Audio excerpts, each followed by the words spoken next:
Chapter 3, The Gathering Storm. Open conflict. The whispered promise of peace shattered like brittle glass under the weight of a sudden, brutal attack. The Sunstone army, clad in shimmering armor that reflected the dawn's cruel light, surged across the border, their advance a relentless tide of steel and fire. The carefully constructed peace, the fragile hope Dia and Lysander had clung to, was swept away in a torrent of violence. The meticulously crafted plan of the antagonists, hidden in the shadows for so long, had finally sprung to life, unleashing the very conflict they had desperately tried to avert. Dia, perched atop the highest tower of the Nightshade coven, watched the unfolding catastrophe with a heart of lead. The battlefield, normally a tapestry of vibrant green fields and whispering forests, was now consumed by a chaotic dance of death. The air, once filled with the sweet scent of wildflowers, was thick with the acrid stench of smoke and the metallic tang of blood. The Sunstone soldiers, empowered by their sun magic, moved with a frightening efficiency, their attacks precise and merciless. Their golden blades flashed in the sunlight, cutting through the ranks of Nightshade warriors like a scythe through wheat. Below, the Coven's forces, shrouded in shadows and wielding magic that coiled and snaked like venomous serpents, fought with a desperate ferocity. Their spells, born of the night, met the Sunstone's radiant attacks, clashing in a breathtaking display of light and darkness. Explosions of shadow and sun rocked the land, tearing through the earth, leaving behind craters filled with smoke and fire. The sky itself seemed to be torn between night and day, a constant struggle reflected in the clash of the opposing magics. Lysander, his face grim and determined, was at the forefront of the Sunstone advance. He fought not with the savage glee of a conquering hero, but with a heavy heart, his every blow a reluctant strike against the people he secretly loved. He fought for his kingdom, for his people, for the illusion of safety he knew was crumbling around him. Yet, his eyes, even in the heat of battle, searched for Dia amidst the chaos, a silent plea for understanding in a sea of violence. Dia, torn between her loyalty to her coven and her love for Lysander, found herself paralyzed by indecision. She could unleash the full fury of her magic, the power she had honed for years, and turn the tide of the battle. She could inflict pain and suffering on those who marched under Lysander's banner, those she knew held no personal malice towards her people. The weight of that decision hung heavy on her, a crushing burden that threatened to break her. But she couldn't. Not yet. Not while a glimmer of hope remained, while there was still a chance to break the cycle of violence.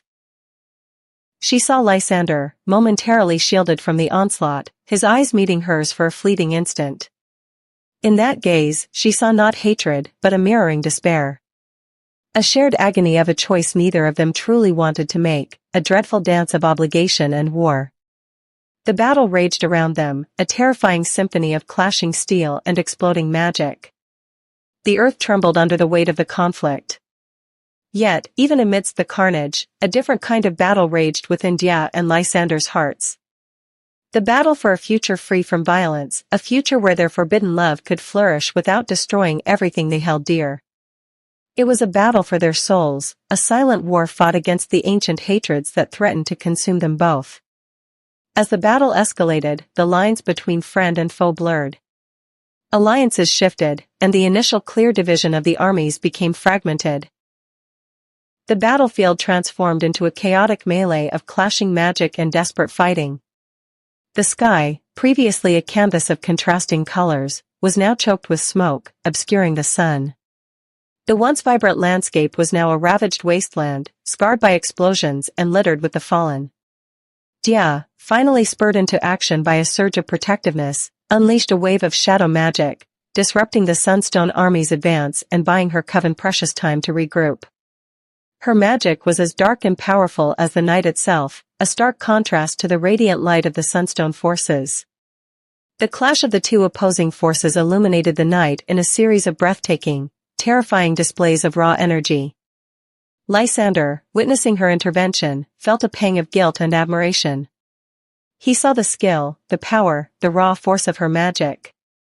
He knew that she could easily turn the tide of the battle against him, yet she hesitated, even as her people were threatened.